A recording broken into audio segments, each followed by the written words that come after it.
Bismillahirrahmanirrahim. Assalamualaikum warahmatullahi wabarakatuh.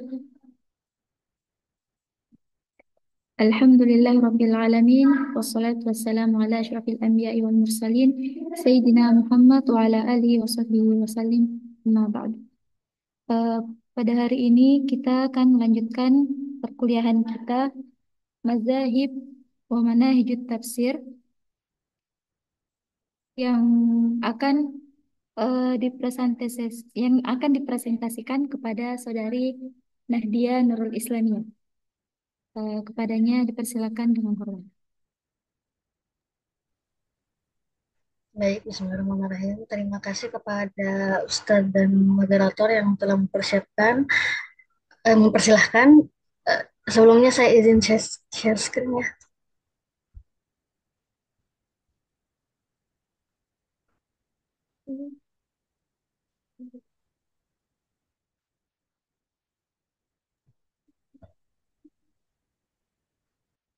Baik, Bismillahirrahmanirrahim. Eh, Pembahasan kita hari ini yaitu kajian surah Al-Ikhlas pada tafsir Al-Jailani karya Syekh Abdul Qadir Al-Jailani. Eh, Adapun abstrak pada kajian ini yaitu penelitian ini mengkaji penafsiran surah Al-Ikhlas dalam tafsir Al-Jailani karya Syekh Abdul Qadir Al-Jailani dengan pendekatan sufistik. Surah Al-Ikhlas ini dipilih karena kandungannya yang dalam tentang ketauhidan dan merupakan inti ajaran Islam yang paling penting dalam tradisi tasawuf.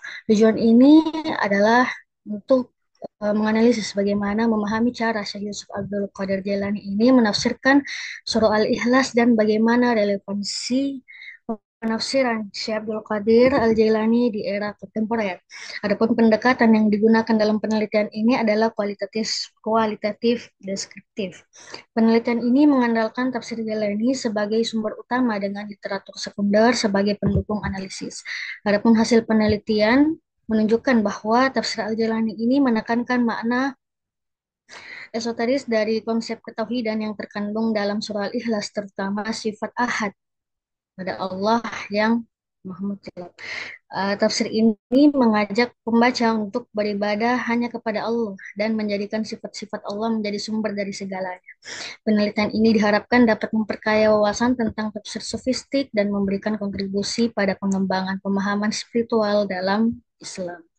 Selanjutnya, pendahuluan pada kajian ini yaitu surah Al-Ikhlas merupakan surah pendek dalam Al-Quran yang mengandung makna mendalam tentang ketauhidan yaitu keyakinan akan keesaan Allah. Meskipun terdiri hanya dari 4 ayat, surah Al-Ikhlas ini eh, merupakan tauhid, melambangkan tauhid yang mutlak, mengajak kepada kita bahwa Allah adalah Tuhan yang Maha Esa, tidak beranak dan tidak pula diperanakan, serta tidak ada yang setara dengannya.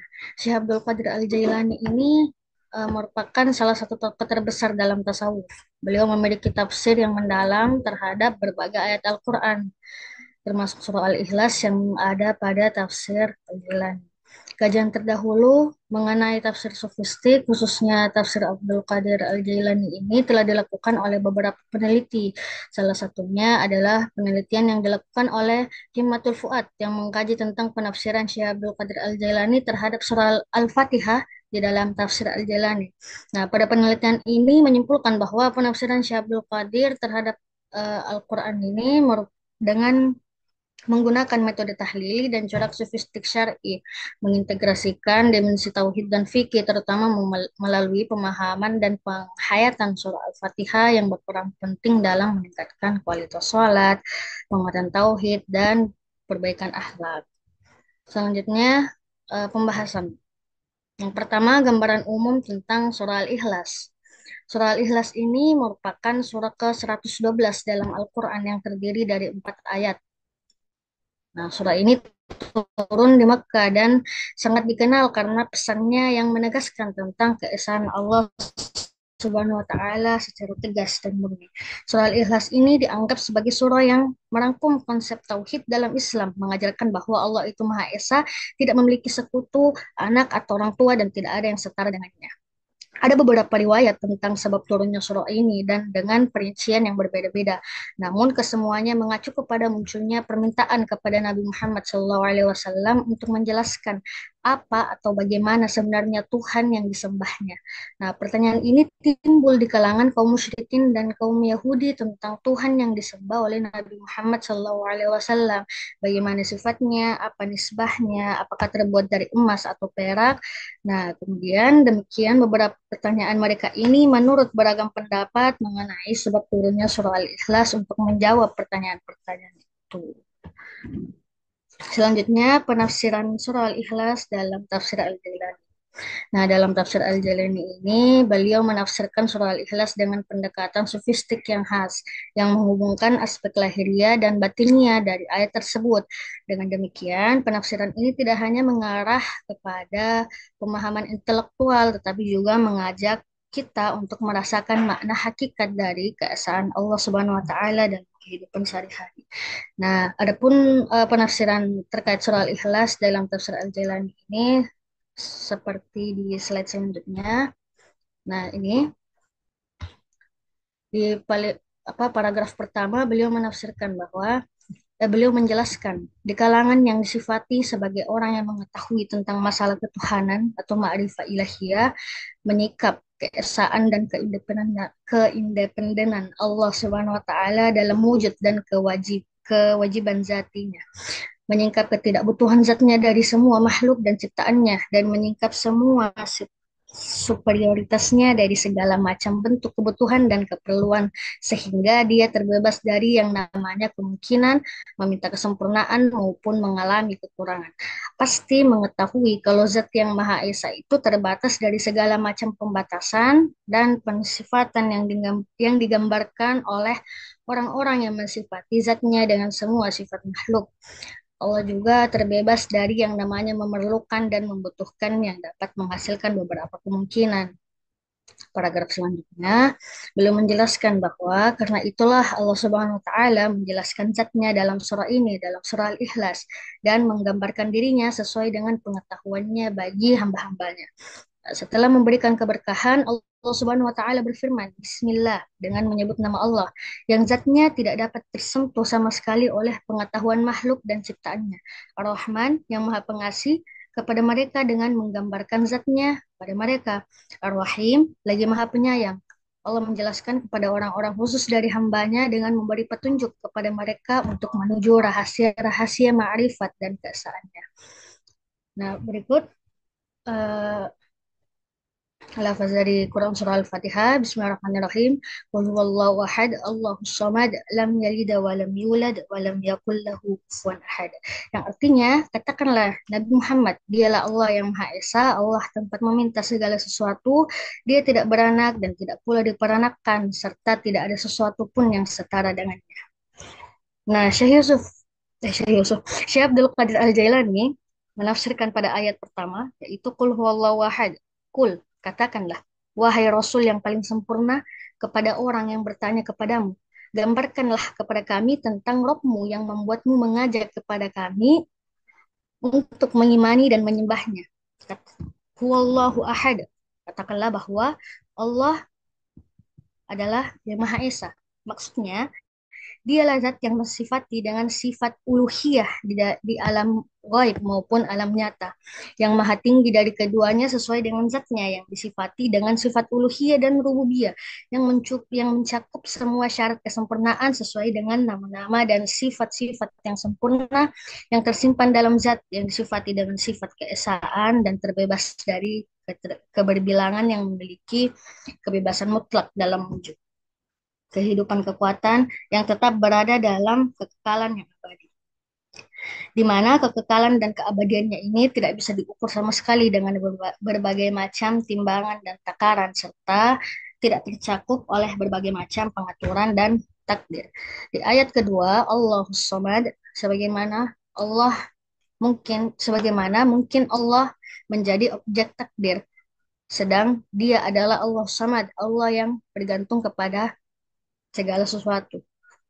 yaitu yang memiliki kekuasaan untuk menolong, di mana dialah yang menjadi tujuan dan tempat kembali semua yang zahir dan batin dari makhluk hidup dan segala bentuk kerusakan yang ada di alam gaib maupun di alam nyata, di dunia maupun di akhirat. Di sisi lain, Allah sendiri tidak membutuhkan semua itu sama sekali. Kemudian em, pada ayat selanjutnya yaitu lam yalid wa lam yulad. Bagaimana mungkin Allah membutuhkan sesuatu, sedang Dia adalah Allah yang lam yalid, tidak beranak. Sebab beranak hanya pantas diperuntukkan bagi sesuatu yang berketurunan dan takut pada ketiadaan dan kemusnahan. Sedangkan Allah Subhanahu wa taala berdasarkan kekuasaannya, keberadaannya yang wajib dan kekekalannya yang abadi, tidak mungkin terjadi kepadanya sesuatu yang mengindikasikan adanya kekurangan semacam ini. Nah, yang sudah pasti memiliki kesudahan dan membutuhkan tempat kembali. Sebab pada dirinya tidak berlaku kata berkesudahan dan berkepindahan. Walam yulad, dan tiada pula yang diperanakkan. Dan tidak pula diperanakkan. Nah, untuk itu semua. Sebab segala sesuatu yang zahir dan batin, yang azali dan abadi, adalah berasal dari Allah, dengan Allah dan untuk Allah dan dalam diri Allah. Segala sesuatu yang diharuskan ada dari makhluk sejak zaman azali, tidak keluar dari cakupan bayang-bayang namanya dan pentulan sifatnya. Jadi bagaimana mungkin bisa dibayangkan ada sesuatu selain Dia yang mendahului dirinya, padahal tidak ada sesuatu pun selain Allah yang menjadi ada sampai Dia menciptakannya. Pada ayat keempat, walam yakul lahu kufuwan ahad. Dan ringkasnya, Allah Subhanahu wa taala ini sendirian dalam keesaannya, Maha Esa dalam kesendiriannya dan merdeka dalam kebebasannya. Sebab walam yakul lahu kufuwan ahad, tidak ada seorang pun yang setara dengan Dia, tidak sebelum Dia maupun sesudah Dia. Bahkan tidak ada Tuhan selain dirinya dan tidak ada yang maujud selain Dia. Selanjutnya, beliau membuat penutup pada surah Al-Ikhlas, yang artinya, wahai orang yang mengimani keesaan Allah, mengikuti jalan Muhammad SAW dan menyingkap keesaan zatnya, semoga Allah menempatkanmu di tempat muliamu.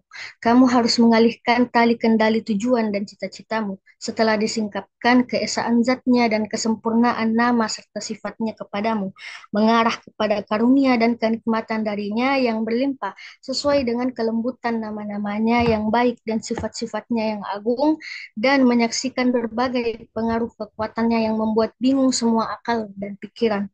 Berhati-hatilah, jangan sampai kamu melupakan Allah sejenak pun, karena dapat membuatmu mengalami kesedihan yang berkepanjangan. Sebab dalam setiap tarikan nafas ilahi yang mengalir pada dirimu sepanjang hidupmu, itu mengandung berbagai keajaiban karyanya dan keindahan hikmahnya yang unggul, di mana tidak ada yang sepadan dengannya sebelumnya maupun menyerupainya di masa mendatang sebelumnya.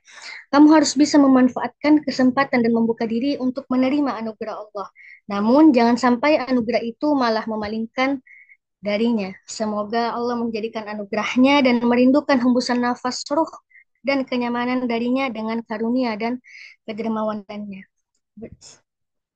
Itu tadi adalah pesan dari uh, Syekh Abdul Qadir Al-Jailani terhadap penafsiran surah Al-Ikhlas pada tafsir Al-Jailani.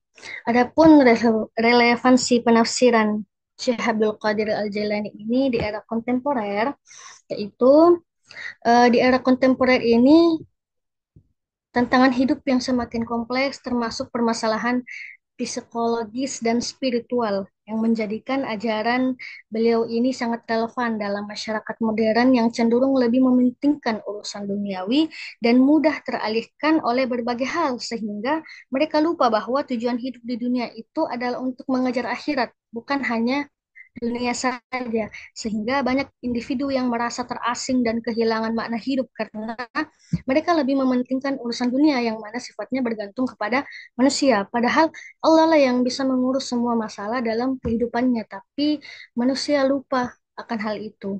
Kemudian penafsiran Syekh Abdul Qadir Al-Jailani ini memberikan solusi dengan menekankan pentingnya pembersihan jiwa melalui zikir dan perenungan mendalam terhadap ayat-ayat Al-Quran yang dapat membawa ketenangan batin.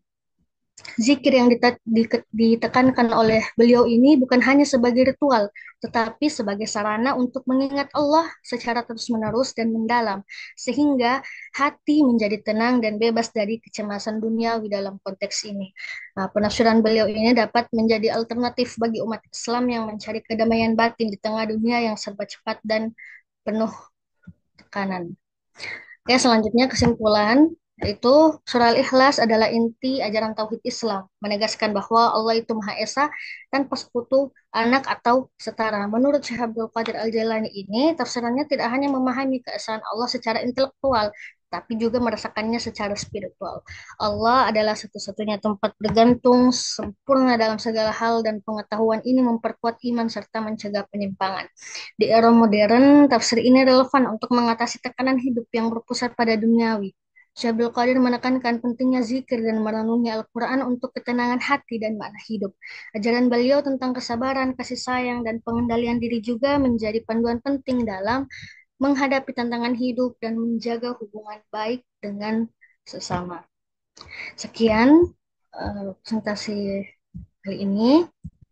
Saya kembalikan kepada moderator. Bentar, bagaimana caranya? Baik, terima kasih atas eh, kesempatan untuk mempresentasikan hasil eh, penelitiannya terkait kajian surah Al-Ikhlas pada tafsir Al-Jailani karya Syekh Abdul Qadir Al-Jailani. Oke, selanjutnya eh, apakah ada teman-teman yang ingin bertanya atau ada yang mau menanggapi, menambahkan? Kami persilahkan. Untuk sesi pertama, kami buka untuk 3 penanya terlebih dahulu.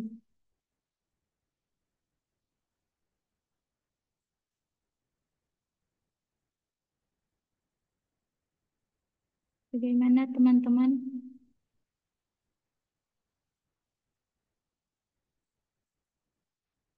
Baik, untuk pertanyaan pertama mungkin bisa dari saya saja dulu, terus pemateri. Silakan, silakan, silakan. Baik, terkait kajian surah Al-Ikhlas, saya mau menanyakan bagaimana menurut Syekh Abdul Qadir Al-Jailani terhadap penamaan surah Al-Ikhlas ini? Kenapa dinamakan surah Al-Ikhlas dan kenapa tidak ada kata Al-Ikhlas pun yang disebutkan di dalam surah ini? Eh, bisa dimengerti, saudari pemateri?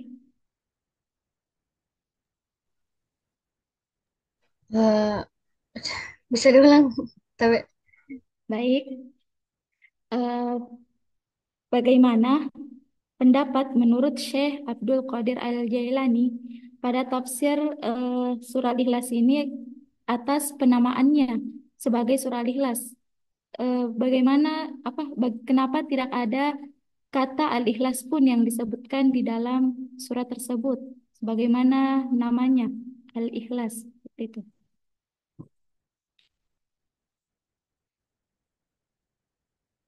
ya baik, terima kasih atas pertanyaannya. Baik, bagaimana kepada teman-teman yang lain? Apakah ada yang mau ditanyakan, yang mau ditambahkan mungkin? Ada yang menjanggal?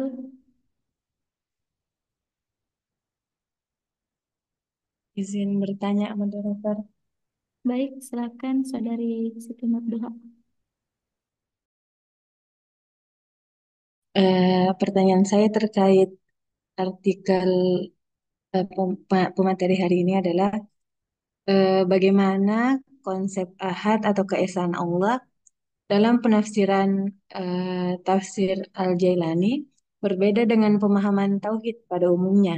Nah, Kak, eh, dapatkah pemateri tolong dijelaskan kekhasan dari penafsiran Syekh Abdul Qadir Al-Jailani ini tentang konsep ahad?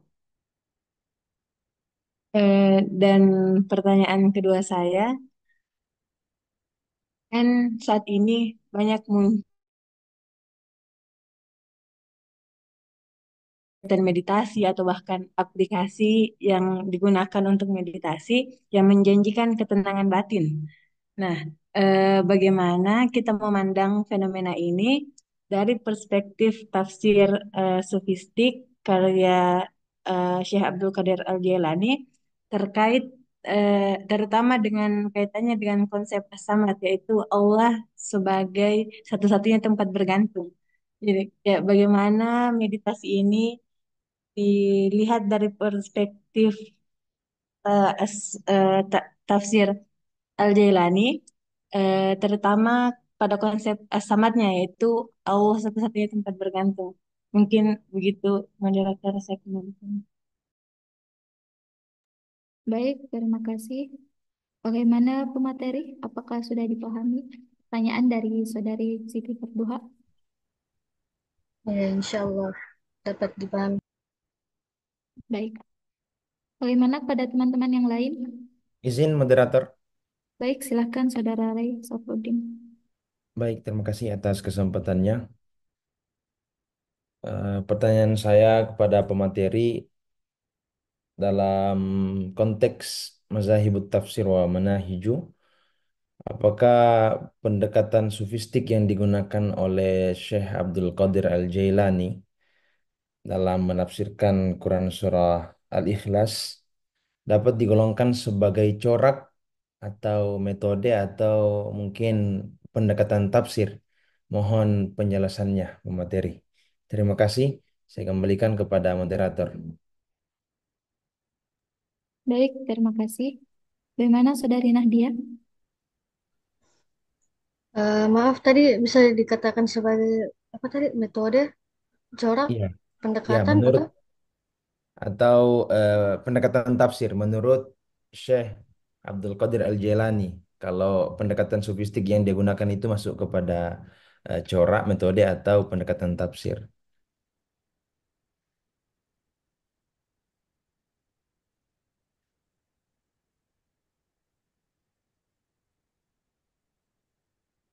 Baik, bagaimana Saudari Nadia?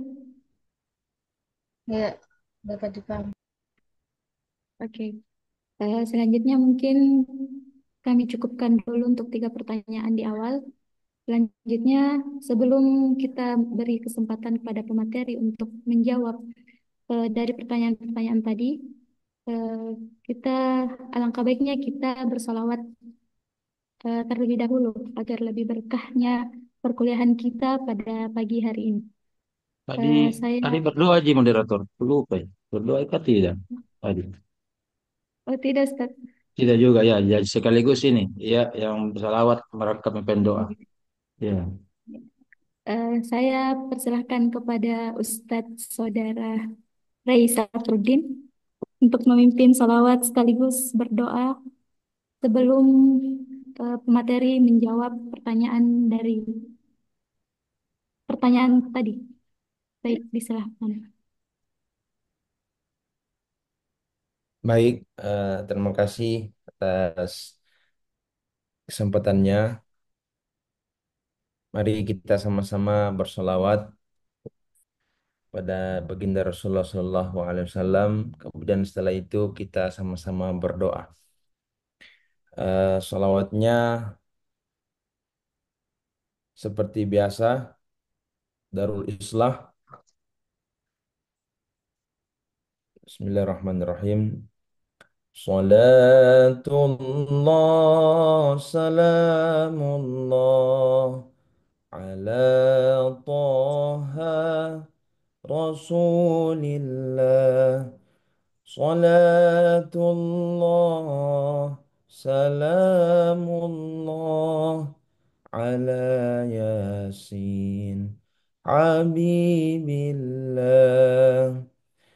توسلنا ببسم الله وبالهادي رسول الله وكل مجاهد لله بأهل البدر يا الله.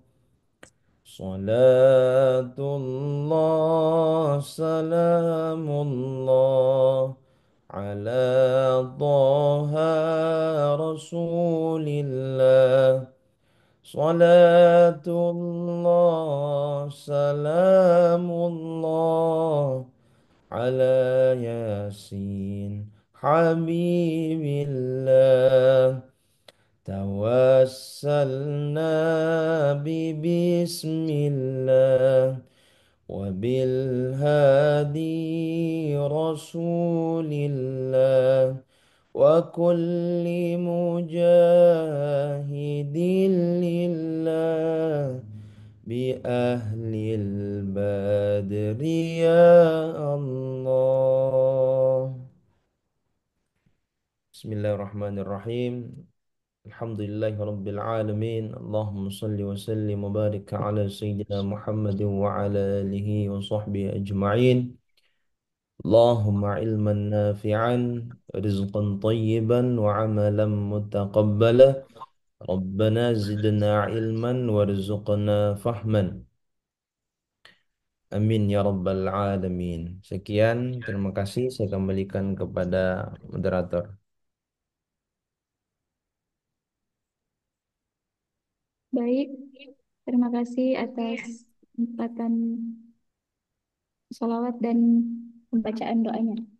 Saya kembalikan kepada saudari pemateri, saudari Nahdia untuk menjawab pertanyaan-pertanyaan eh, yang tadi. Kami persilakan. Baik, saya akan mencoba menjawab pertanyaan dari moderator Saudari Rodatul Jannah bahwa bagaimana menurut Syekh Abdul Qadir terkait penamaan surah Al-Ikhlas yang di dalamnya tidak terdapat kata ikhlas satupun. Nah, eh, Syekh Abdul Qadir Al-Jailani ini kan merupakan seorang ulama sufi. Beliau sama dengan pendapat para ulama-ulama yang lain yang tidak eh, mereka beliau-beliau berpendapat bahwa tidak ada penjelasan khusus tentang penamaan surah Al-Ikhlas ini yang tidak ada nama ikhlas di dalamnya, tapi mereka sepakat bahwa surah Al-Ikhlas ini dinamakan bukan karena terdapat kata ikhlas di dalamnya, tapi karena isi dari surah ini secara keseluruhan eh, mengeks, apa, menunjukkan bahwa maksud ikhlas di sini maksudnya ikhlas kemurnian tauhidnya yang dalam bentuk paling sempurna, bagaimana ya? Eh, Intinya surah Al-Ikhlas itu maksudnya tentang kemurnian tauhid lah. Karena kan surah ini kan turun karena ada pertanyaan-pertanyaan dari kaum musyrikin dan kaum Yahudi tadi bahwa sebenarnya bagaimana sih eh, apa Tuhan yang disembah oleh Nabi itu. Kemudian surah ini turun yang menjelaskan tentang ketauhidan yang berisi tentang Allah itu Maha Esa, Allah itu tidak beranak. Ya, seperti itu mungkin dari saya. Saya kembalikan kepada saudari. Baik, terima kasih atas jawabannya. Sebelumnya saya menanyakan hal ini karena masih penasaran. Soalnya di ada beberapa kan di antara surah-surah pilihan, surah-surah pendek yang ada di juz 30 kan rata-rata judulnya pasti ada di dalam surah itu kan. Kayak Al-Falaq, An-Nas, seperti surah-surah yang lainnya. Makanya saya menanyakan terkait surah Al-Ikhlas ini. Apa tahu ada penjelasan khusus dari Syekh Abdul Qadir Al-Jailani sendiri. Baik, terima kasih atas jawabannya bisa dipahami. Selanjutnya mungkin bisa langsung menjawab pertanyaan kedua dari Saudari Siti Nurduha. Kami persilakan.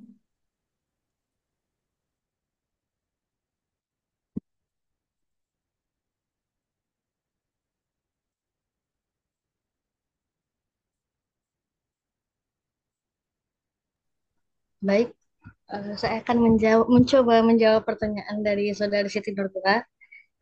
Pertanyaan pertamanya yaitu bagaimana konsep ahad dalam penafsiran tafsir Al-Jalani yang berbeda dengan pengertian tauhid secara umum ya. Ya. Nah,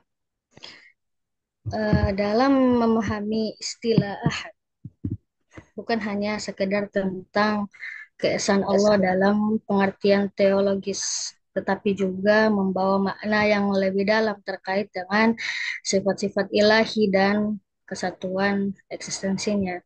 Nah, adapun konsep ahad dalam penafsiran beliau ini yaitu ahad sebagai keesaan mutlak. Syekh Abdul Qadir ini menafsirkan ahad sebagai bentuk keesaan Allah yang tidak bisa dibandingkan atau disamakan dengan apapun.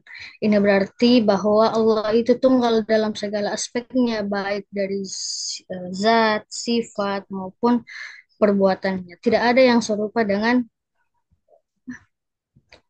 Allah. Kemudian keesaan dengan wujudianya. Dalam dalam apa ya, kata ahad ini beliau dapat dipahami bahwa sebagai ekspresi dari kesatuan wahdatul wujud. Dalam pandangan ini, Allah adalah sumber dari segala sesuatu dan keberadaan makhluk hanyalah manifestasi dari keberadaan Allah yang tunggal. Itu kan sudah dijelaskan dalam dalam apa tadi? Dalam penafsirannya. Sebentar, sebentar. Dalam penafsirannya yaitu di sini Qul huwallahu ahad. Dialah yang Maha Esa, maksudnya adalah zat yang disifati dengan uluhiyah di alam gaib maupun alam nyata. Allah yang Maha Tinggi dari keduanya sesuai dengan zatnya yang disifati dengan sifat uluhiyah dan rububiyah yang mencakup semua syarat kesempurnaan sesuai dengan nama-nama dan sifat yang sempurna yang tersimpan dalam zat yang disifati dengan keesaan dan terbatas dari keterbilangan.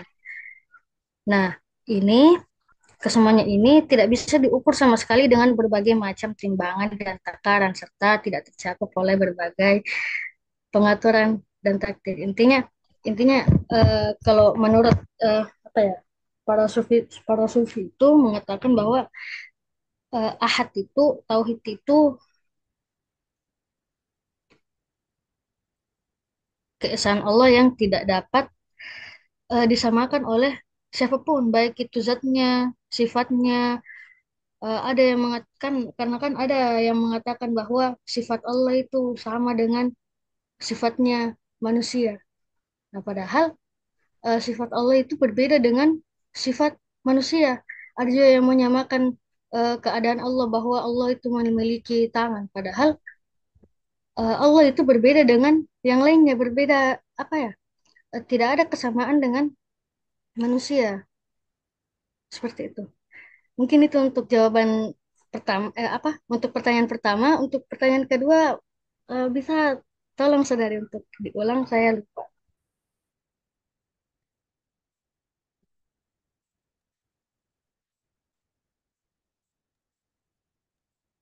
Baik, terima kasih untuk jawaban dari pertanyaan pertamanya dan saya rasa sudah sangat jelas ya eh, perbedaan dari apa?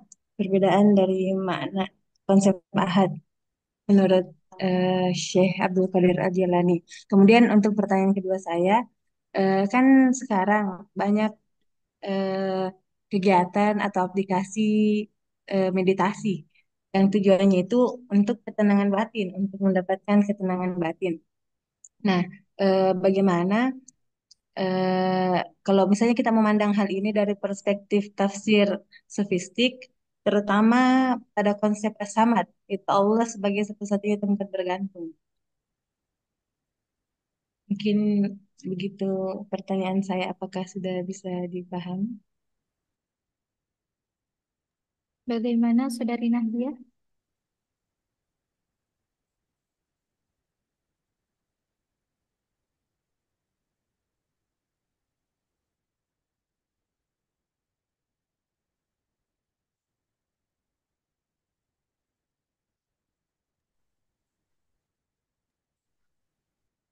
Baik, saya coba ulang pertanyaannya ya. Sekarang kan banyak meditasi yang dilakukan oleh orang-orang. Nah, pertanyaannya bahwa bagaimana meditasi yang baik itu apa ya tadi? Bagaimana cara meditasi yang sesuai dengan as-somat itu ya, menurut ya. Baik, saya akan mencoba menjawab. Kita kembali kepada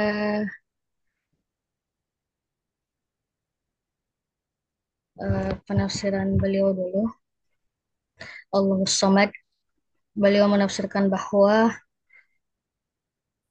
Allah itu memiliki kekuasaan untuk menolong, di mana Dia yang menjadi tujuan dan tempat kembali, dan kembali dari yang zahir dan yang batin, dari makhluk hidup, dan segala bentuk kerusakan yang ada di alam gaib maupun di alam nyata, di dunia maupun di akhirat. Di sisi lain, Dia sendiri tidak membutuhkan semua itu sama sekali. Bagaimana ya? Kalau meditasi sekarang, eh, gimana ya?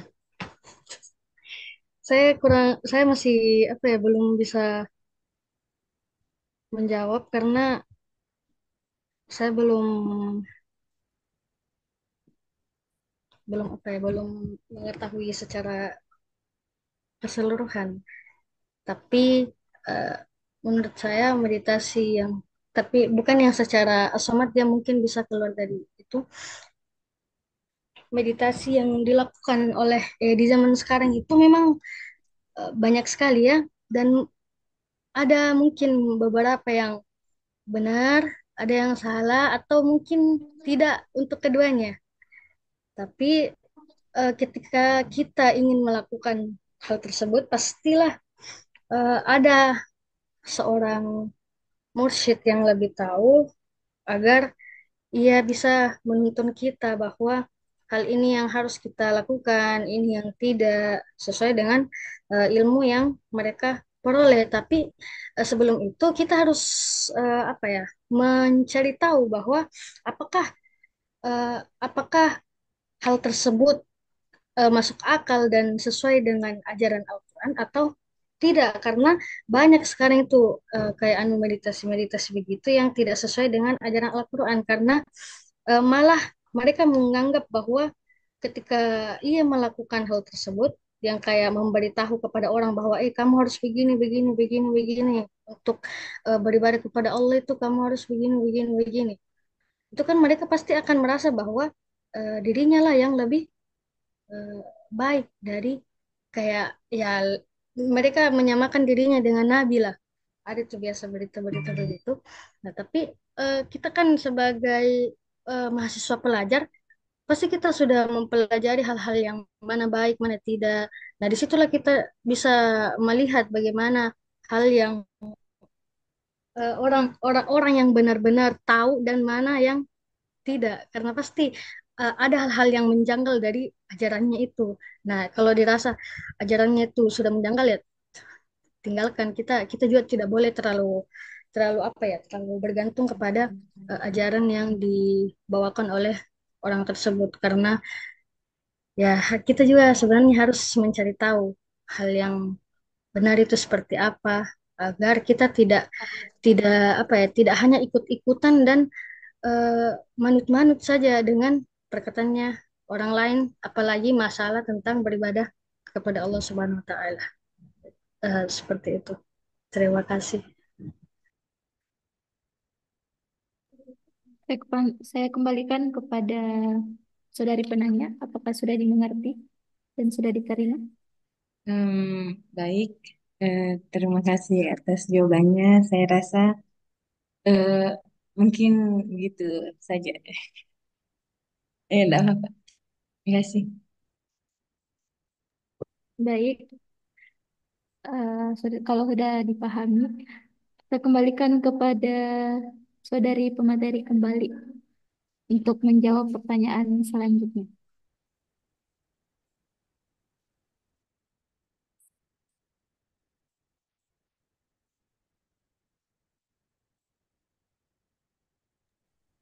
Baik, Bismillah. Saya akan mencoba menjawab pertanyaan dari saudara Ari. Pertanyaannya itu eh, terkait dengan sufistik, tafsir sufistik.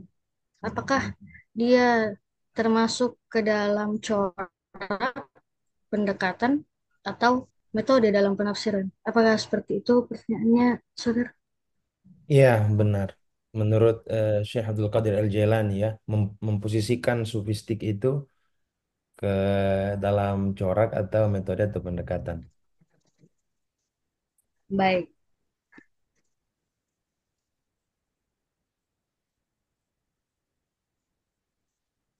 kalau terkait hal itu saya belum membaca sampai ke situ ya, karena saya hanya fokus kepada penafsiran beliau. Tapi kalau dilihat-lihat dari eh, penafsiran beliau ini termasuk dalam corak ya, karena di situ membahas tentang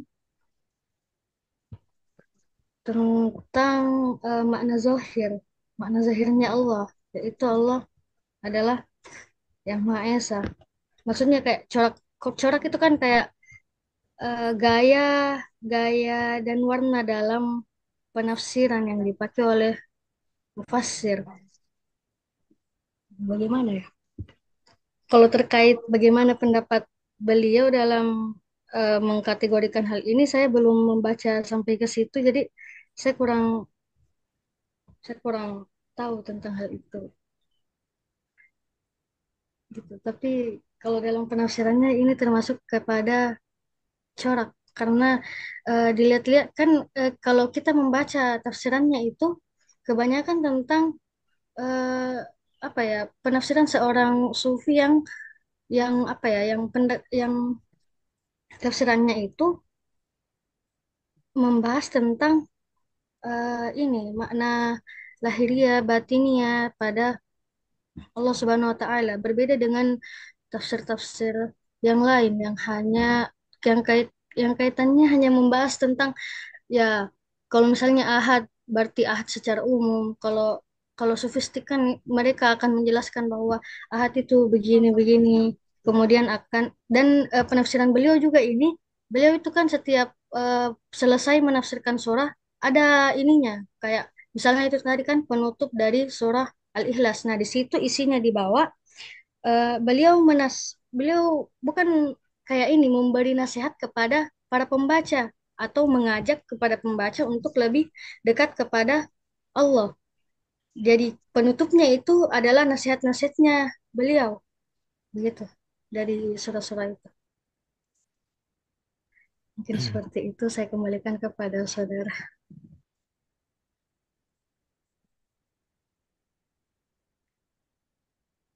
Mohon izin moderator menanggapi. Baik, Ya, silakan. ya. Sebelumnya saya ucapkan terima kasih kepada saudari pemateri. Saya bertanya dilandaskan karena menurut hemat saya ya, eh, corak tafsir kan biasanya merujuk pada hasil akhir penafsiran yang dipengaruhi oleh backgroundnya penafsir, ya mungkin seperti itu di latar belakang latar belakang keilmuannya penafsir. Nah, seperti corak fikih, linguistik, logawi. Kemudian ini salah satunya corak sufistik. Namun eh, dalam tafsir Al-Jalalain, sufistik tidak hanya menjadi hasil akhir, melainkan eh, kerangka yang membimbing seluruh proses penafsiran dari awal. Nah, makanya saya tadi bertanya, tapi karena pemateri mengatakan bahwa belum membaca secara keseluruhan dan pemateri berpendapat bahwa menurut pemateri ini masuk pada kategori corak, Ya, mungkin seperti itu. Nanti bisa eh, diluruskan oleh Ustadz atau ditambahkan oleh Ustadz nantinya. Baik, terima kasih. Saya kembalikan kepada moderator. Baik, terima kasih atas tanggapannya. Bagaimana kepada teman-teman yang lain? Apakah ada tambahan, pertanyaan lain, atau tanggapan lain juga? Bagaimana teman-teman? Sebelum saya serahkan kepada Ustaz. Saya moderator izin. Baik, silakan Saudara Musalim. Ya baik. Terima kasih atas kesempatan yang diberikan. Ya baik, saya bertanya. Ya,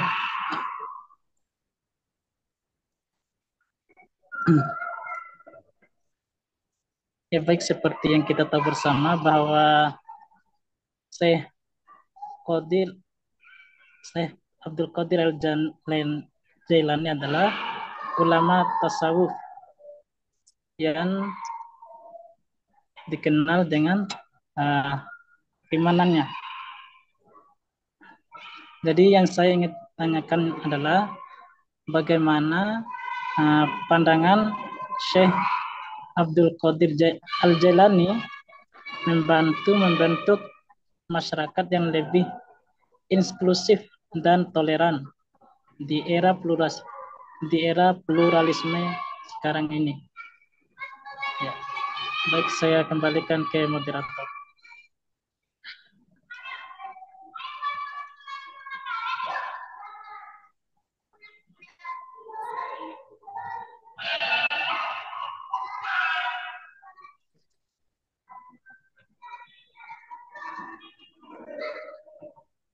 Bagaimana Saudara Musalim? Apakah sudah selesai dari Ya, pertanyaan? betul. Singkat. Oke, saya serahkan kepada pemateri. Tetapi mungkin bisa diulang pertanyaannya. Tadi saya kurang dengar yang pertanyaan kalimat terakhirnya. Ya, Bagaimana pandangan Syekh Abdul Qadir? bagaimana pandangan Syekh Abdul Qadir dalam membantu membentuk masyarakat yang lebih inklusif dan toleran di era pluralisme sekarang ini. Ya.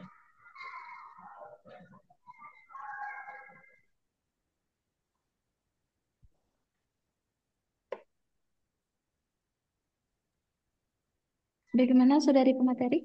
Apakah sudah jelas? Iya, insya Allah. Baik. Eh, Bagaimana teman-teman yang lain? Masih ada yang ingin bertanya atau menanggapi?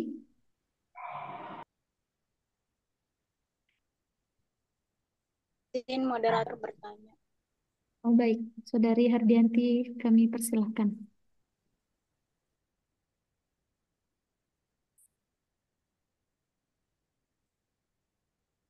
Kenapa Eh, tadi? Silakan, silakan. saya itu eh, apa relevansinya eh, surah Al-Ikhlas ini terhadap eh, agama lain menurut tafsir Jalalain ini?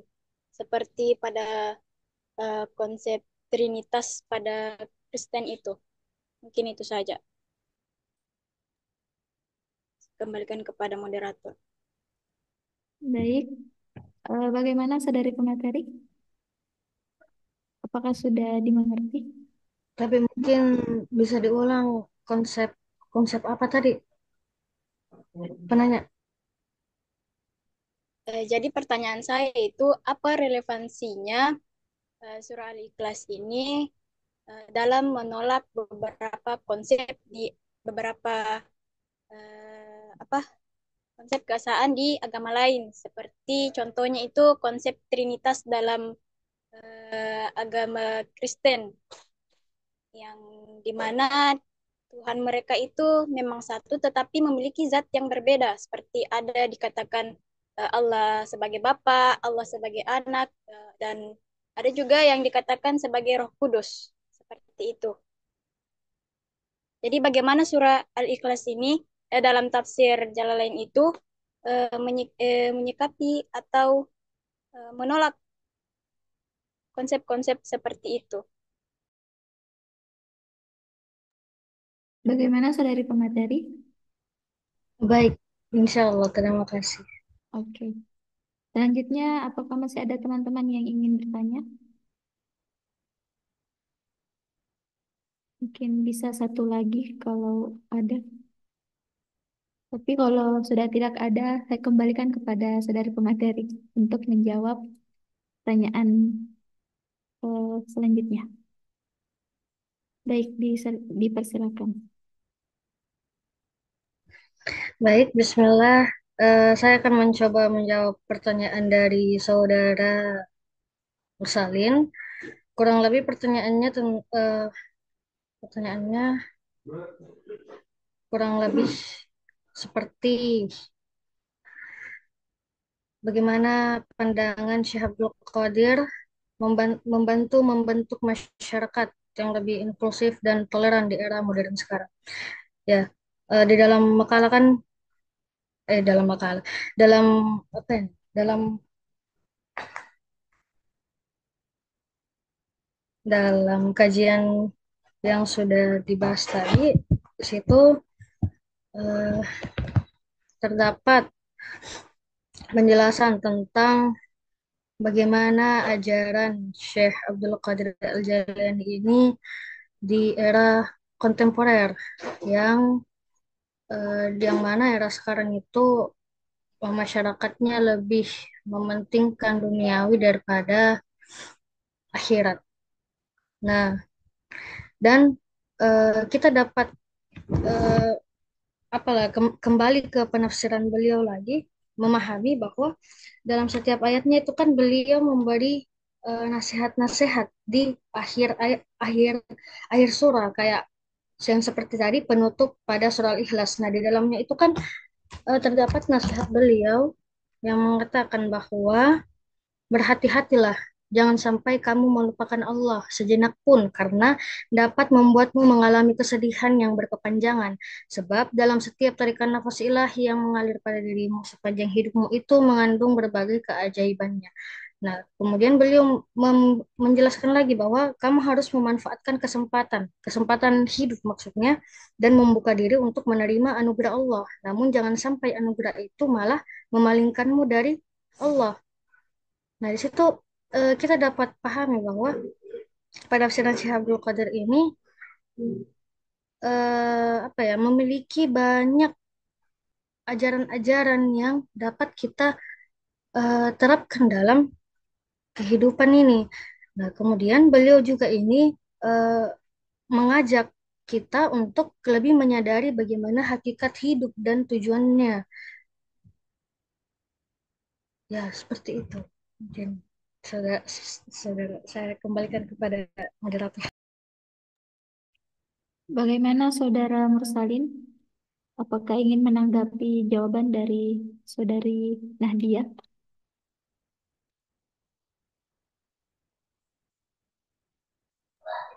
Ya, baik. Sudah jelas. Terima kasih atas penjelasannya.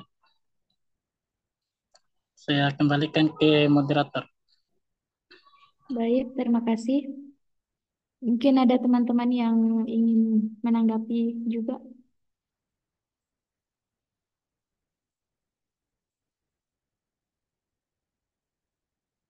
Kalau sudah tidak ada, saya kembalikan kembali kepada saudari pemateri untuk menjawab pertanyaan selanjutnya. Kami persilahkan.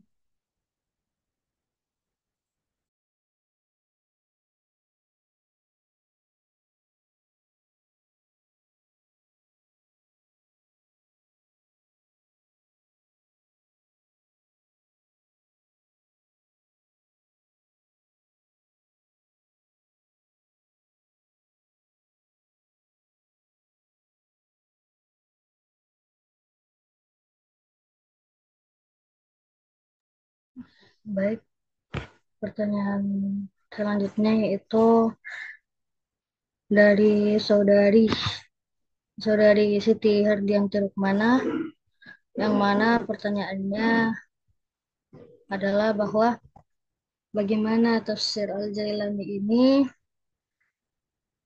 dapat menolak tentang konsep Trinitas atau konsep bagaimana ketuhanan pada agama Kristen yang mereka menganggap bahwa Tuhan itu adalah Bapa, apalagi anak dari anak, kemudian Roh Kudus. Bagaimana tafsir ini menolak hal tersebut. Nah, dalam saya tidak membahas, mungkin pertama kita membahas ayat dulu ya. Nah, dalam surah Al-Ikhlas ini kan sudah tegas penolakan bahwa Allah itu satu. Allah Qul huwallahu ahad. Ini Allah yang menyampaikan langsung kepada Nabi. Allah adalah ahad, Allah yang Maha Esa. Nah, kemudian lam yalid wa lam yulad. Allah tidak beranak dan tidak pula diperanakkan. Sedangkan orang Kristen berpendapat bahwa eh, Tuhannya itu adalah seorang bapa atau anak dari Isa Al-Masih. Kemudian dalam penafsiran apa ya? Kalau dilihat dari tafsir Al-Jalani, penolakan pada konsep tauhid pada Allah ini dapat dilihat dari penafsiran beliau yang ayat pertama tadi bahwa dialah zat yang disifati dengan dialah zat yang disifati dengan sifat uluhiyah di alam gaib maupun alam nyata.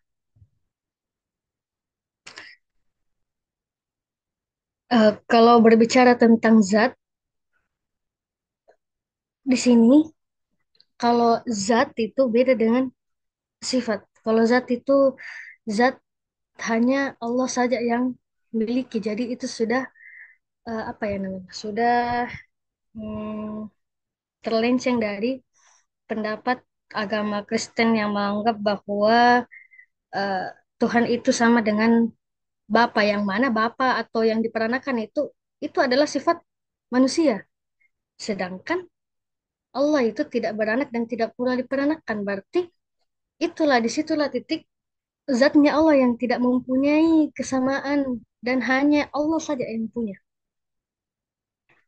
Nah, jelas sekali penolakan di sini bahwa apa ya, di dalam penafsirannya ini eh, beliau mengatakan bahwa Tuhan adalah zat yang Maha Esa. Kalau ada kata zat berarti sudah pastilah tidak ada yang bisa sekutu dengan Allah. Seperti itu mungkin dari saya. Mungkin ada tambahan dari teman-teman. Saya kembalikan kepada saudari penanya. Saya. Bagaimana Saudari Hardianti? Iya, mungkin cukup dan saya pahami di mana tafsir ini sangat menekankan bahwa Allah itu Maha Esa dan hal itu menolak konsep-konsep apapun yang ada di agama lain. Mungkin cukup moderator dan terima kasih atas jawaban dari pemateri. Baik, terima kasih. Pada teman-teman, barangkali ada yang ingin menambahkan.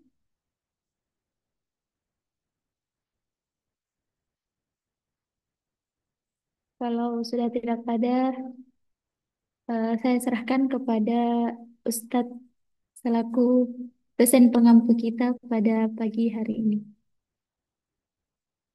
Sampai Ustadz kami persilahkan. Bismillahirrahmanirrahim. Assalamualaikum warahmatullahi wabarakatuh. Waalaikumsalam Waalaikumsalam warahmatullahi warahmatullahi wabarakatuh.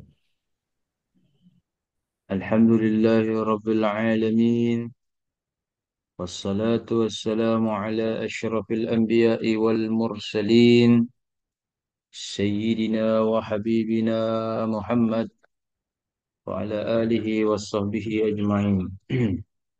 ومن اهتدى بهديه ومن اهتدى بسنته إلى يوم الدين، أما بعد.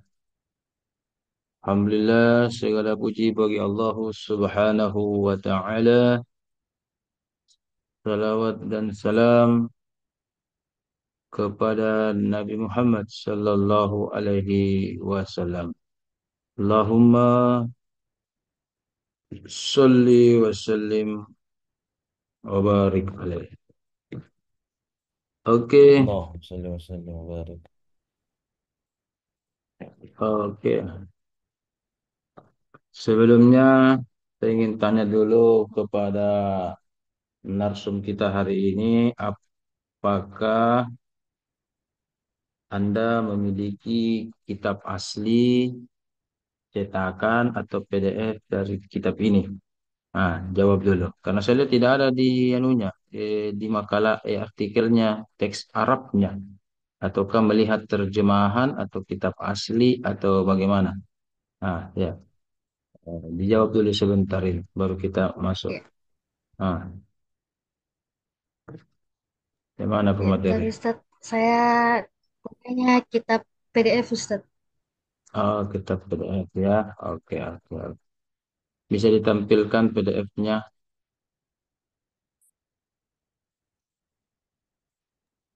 Sebentar Ustadz, saya kirim dulu di Ustadz. Tapi Share, share screen. Bisa di share screen, tidak bisa? ada di WA aku Ustadz, tapi WA aku tidak bisa terhubung di laptop Ustadz. Tidak Saya bisa, kirim tidak dulu bisa. ke sini Ustadz. Bisa, tapi Ah, oh ya, ya, ya, ya. Kalau begitu saya yang share screen kalau begitu. Nah, buku ini sudah lama saya, hmm, saya lihat buku saya dengan buku Anda kurang lebih sama. Halamannya juga sama saya lihat. Ya, oke, oke. Rencana di jurnal mana akan Anda submit?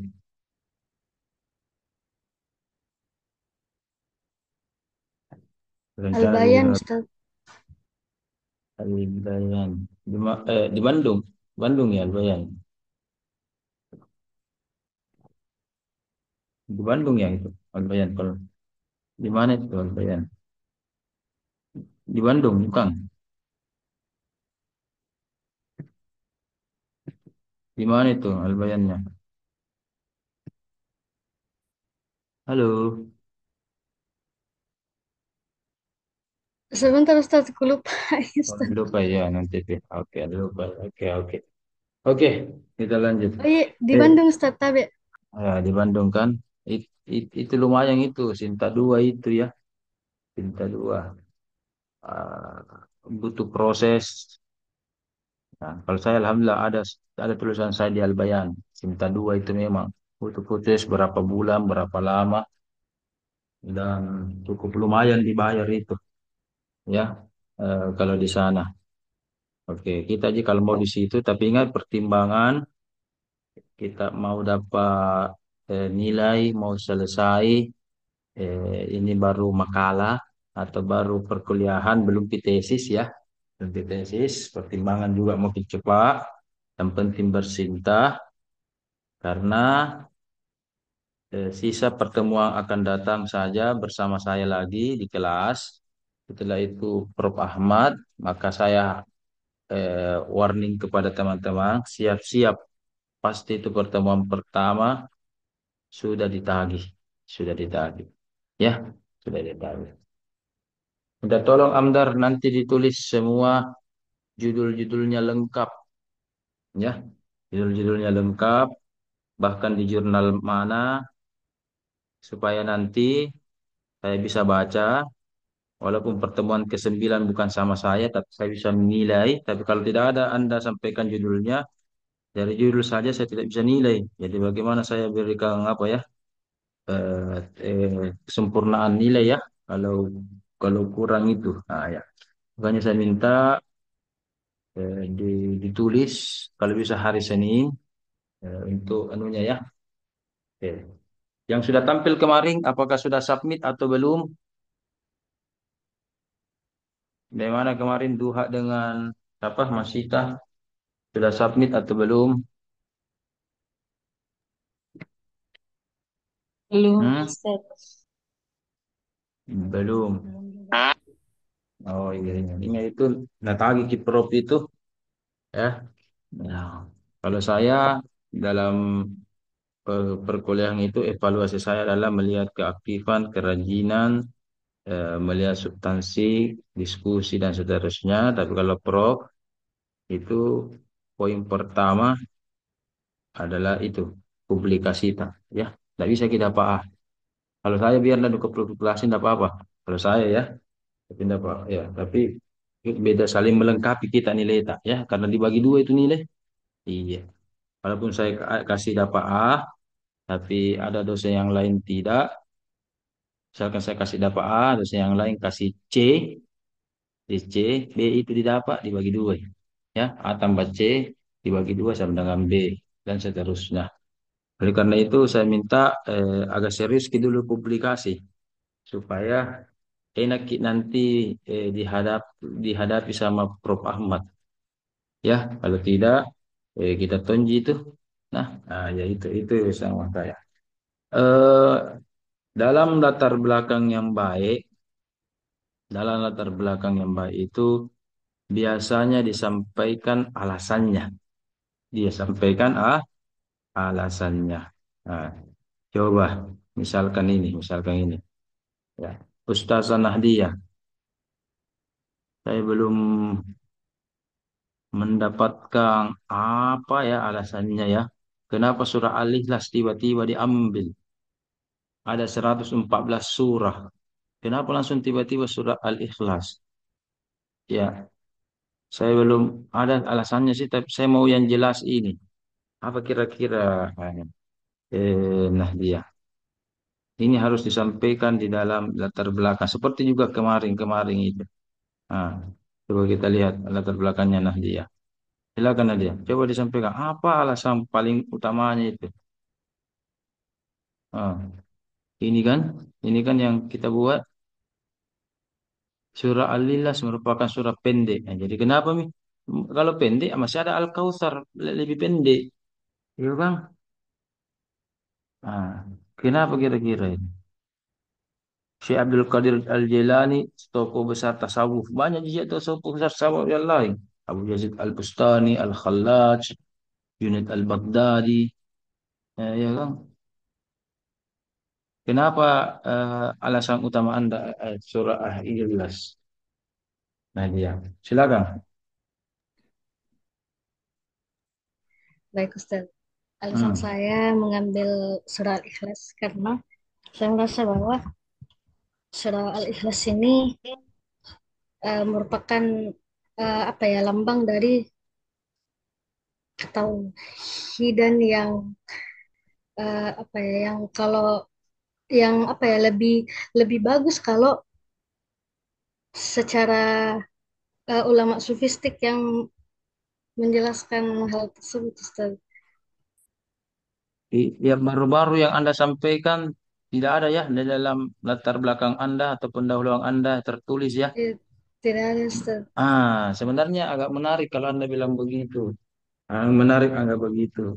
Jadi nanti itu jawabannya ketika kenapa Al-Ikhlas dikaji oleh Abdul Qadir Jalani. Ya, karena cocok kalau orang petasawuf, petarekat yang bahas ini lebih kena. Orang fikih boleh, orang teologi boleh, orang bahasa saja boleh-boleh saja. Tapi mungkin lebih dalam kalau itu ya. Nah, jadi Anda harus berangkat bahwa kalau surah Al-Ikhlas ini belum ada yang bahas. Tapi ikhlas menurut Al-Jailani itu sudah ada. Ya, saya ulang. Ya, di dalam repositori yang saya dapat, ya, kalau Anda bahas tentang makna hakikat ikhlas menurut Jailani, Abdul Qadir Jailani, maka jawabannya itu sudah dibahas. Tetapi kalau surah Al-Ikhlasnya belum, ya, belum. Nah, jadi beda-beda tipis ya. Ya, apa hakikat ikhlas dengan apa pembahasan tentang surah Al-Ikhlas. Ya, itu. Jadi ini belum lah. Kenapa Anda tidak mengkaji metodologinya tafsir Jalani? Karena yang membahas tentang metodologinya tafsir Al-Jalani itu sudah ada,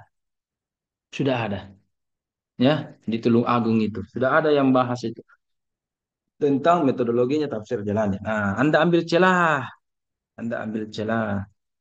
ya, yang bahas tentang makna ikhlas sudah ada, yang mengambil Abdul Qadir Jalani sudah ada, ya, celahnya itu di situ. Oh, surah Al-Ikhlas belum.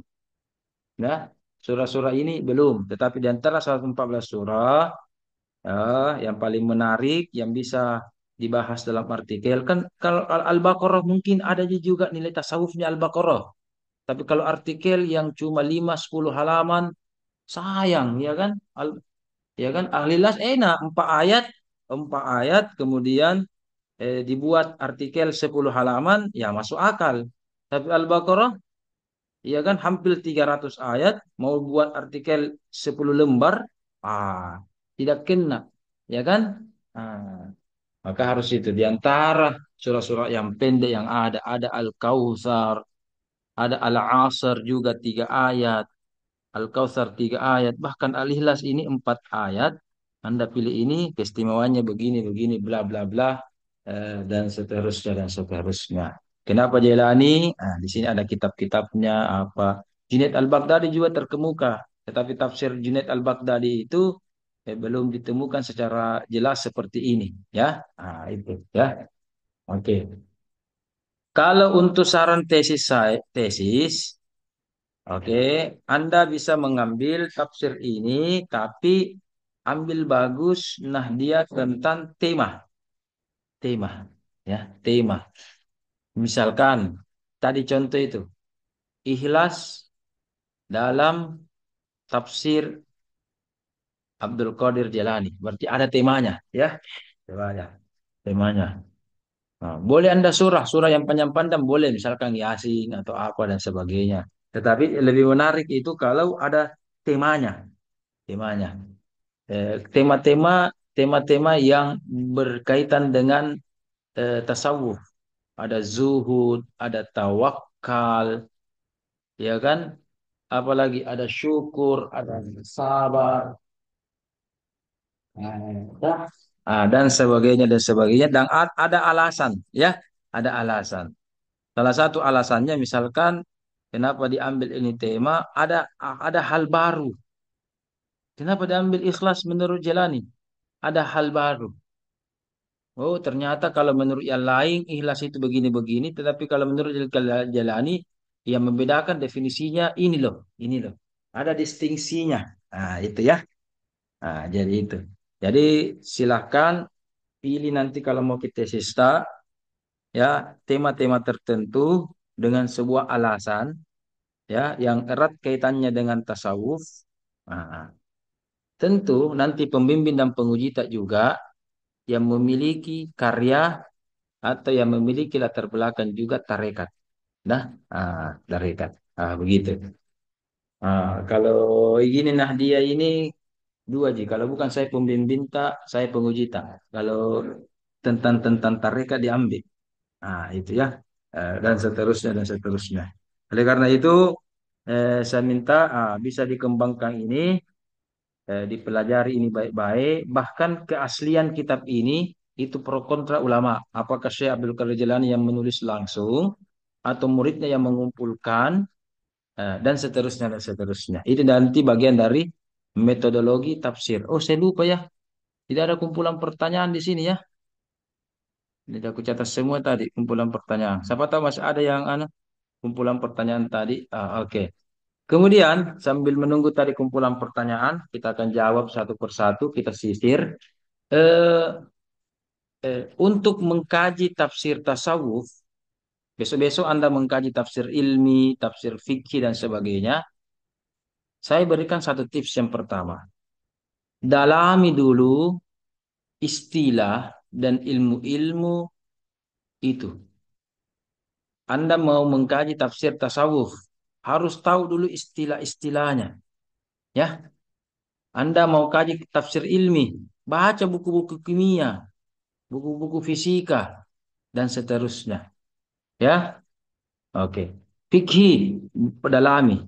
Karena kenapa? Ingat, beda istilah, satu istilah, tapi beda bidang ilmu, beda makna. Contoh kan kemarin Anda pelajari, sampai hari ini Anda pelajari sunnah. Sunnah menurut ahli hadis apa? Sunnah menurut ilmu fikih beda, ya kan? Sunnah ilmu hadis erat kaitannya dengan bagaimana ucapan Rasul, perbuatan Rasul, dan seterusnya. Kalau sunnah menurut ilmu fikih bagaimana? Itu erat kaitannya dengan bukan wajib, ya kan? Ada juga bagian bukan juga mubah, lawan dari makruh, itu sunnah kan? Nah, dan seterusnya. Padahal sama-sama sunnah. Nah, oke. Untuk mengkaji ini Nadia tentang sufistik, kalau memang Anda berminat, ya berminat, nah, oke, Anda harus tahu istilah-istilah penting, term-term penting yang berbeda, ya berbeda dengan Anda. Saya pernah membaca tafsir apa ya? Oh, syarah Al-Hikam. Itu hari ada terjemahan, saya lihat terjemahannya, kenapa begini? Karena kebetulan saya punya kitab aslinya, wah jauh sekali bedanya. Lebih enak dibaca kitab asli, terjemahan dibaca, kasih pusing-pusing. Memang bahasa Indonesia, memang bahasa Indonesia. Kita orang Indonesia, memang, tetapi tidak mengerti. Ya. Contoh, kalau saya katakan, nah dia, saya mau tes dulu satu istilah. Hal, apa yang Anda ketahui dari hal, nah dia, hal. Kalau dalam percakapan bahasa Arab, kaif hal, kaifa halu. Hal berarti bagaimana? Ya, apa kabar? Iya kan? Kaif hal. Kalau istilah tasawuf, hal itu apa? Keadaan apa? Sehat-sehat aja ki, sakit ki. Bukan itu. Apa itu hal? Kalau dari aspek ilmu tasawuf. Nah, dia bisa jawab atau teman-teman yang lain bisa jawab? Coba. Ini dulu. Nah, dia ini tidak mata aja kuliah ini. Kasih lihat dulu. Sini seperti pakai cadar saya lihat nah dia ini. Ya, ya, ya. Jangan setengah-setengah dilihat muka dan satu ketemu di tengah jalan. Iya kan? Iya. Nah, bagaimana Nadia? Apa itu hal menurut Anda? Hal. Hmm. Kurang tahu, Ustaz. Tidak tahu. Baru satu istilah itu hal tidak tahu. Apalagi senar dengan hal makom.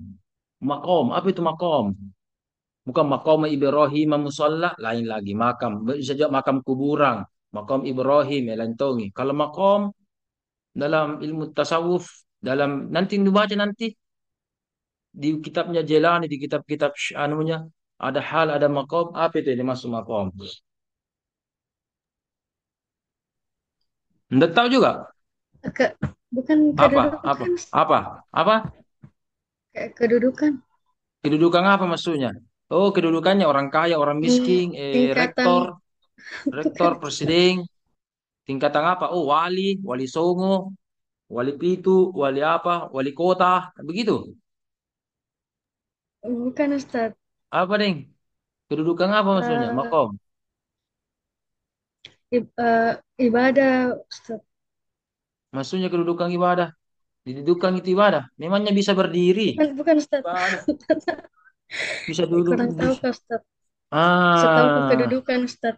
kedudukan apa? Itu diterjemahkan Indonesia biasa, Ji. Hal keadaan, makom. Oke, itu Indonesia biasa. Dilihat kamus begitu. Ini kalau terjemahkan makom, makom itu kedudukan, hal itu keadaan, tidak. Nah, begini. Nah, makom itu oke bisa kedudukan boleh, tapi harus dijelaskan. Makom itu lebih tepat itu saya istilahkan seperti apa ya? Terminal atau halte, ya. Nah, oke. Contohnya itu misalkan makom pertama. Jadi kita ini seakan semua akan menuju kepada Allah. Takarrub, salik, suluk kepada Allah, ya. Tentu ada tahapan-tahapan kita menuju Allah. Contoh ini, contoh. Contoh. Rai mau ke kutub utara. Apa yang dilakukan Rai? Pertama, naik panter dulu ke Mandai, bandara. Di bandara, naik pesawat. Ya, sampai di sana, naik bus. Karena melewati laut, naik kapal lagi. Sampai di sana, digandeng motor. Baru sampai di kutub utara. Bukan motor, apa namanya itu? Di kutub utara itu motor yang anu bangnya itu, ya kan? Seperti skateboard, apakah itu, ya kan? Motor-motor salju sampai situ. Sampailah dia ketemu dengan kutub, beruang kutub. Ah, iya iya. Jadi tadi macam-macam ya. Mulai dari Palopo dia ke bandara naik panter, kemudian naik pesawat, naik bus dan seterusnya. Kita juga menuju Allah begitu. Ya, ulama sepakat makam pertama kita kalau mau menuju Allah harus at-taubah. Taubah dulu. Oke, ini adalah kedudukan makom. Makom. Ini Nabi bilang nah dia makom kedudukan. Ya, oke. Kemudian setelah makom, ulama-ulama beda pendapat. Kalau sudah mungkin bertaubat, ada mengatakan syukur dulu, baru sabar atau tawakal. Ya, tawakal. Kemudian ada mengatakan tingkat tertinggi itu mahabbah, ada mengatakan tingkat tertinggi adalah ma'rifat dan seterusnya. Makom tertinggi. Itu ya. Halte-halte, terminal-terminal yang digunakan kita dalam makom itu sifatnya stabil. Kalau hal dari aspek spiritual itu sifatnya seperti jalanku biasa di mana? Datang datang tidak diundang apa? Datang tidak dijemput, pulang tidak diantar. Datang tiba-tiba itu hal. Hal itu keadaan spiritual, keadaan spiritual. Eh, ada orang tiba-tiba menangis kalau sholat. Ada orang tiba-tiba ketawa atau senyum-senyum. Itu hal itu. Khusyuk ketika sholat itu adalah hal. Dan hal itu hanya sementara. Tidak boleh juga 24 jam menangis. Ya kan, dikasih masukin di rumah sakit. Apa itu lagi rumah sakit itu yang nggak tahu kira orang Palopo itu. Apa itu rumah sakit lagi itu di Makassar nah dia yang apa lagi itu yang dekat Namari itu. Yang tempat orang-orang itu nih. Oh, rumah sakit Dadi. Ya kan kalau menangis terus Ki, dikasih masuk Jadi, itu rumah sakit Dadi. Ya kan? Khusyuk menangis terus Ki atau ketawa terus Ki dan seterusnya. Jadi khusyuk itu adalah bagian dari hal. Terkadang kita sedih sekali, perasaan enak sekali, lapang sekali itu namanya hal. Tapi bersifat sementara. Sementara. Ya, saya berani mengatakan tidak ada itu pelatihan sholat khusyuk. Ya, apalagi yang saya lihat itu kemarin-kemarin pelatihan sholat khusyuk, ilmu fikih aja ambil. Orang yang mau belajar ilmu sholat khusyuk harus dia bertarekat dan harus dia bertasawuf. Baru dapat namanya sholat khusyuk. Mohon maaf, Anda punya ilmu fikih, ilmu hadis, ilmu apa lagi?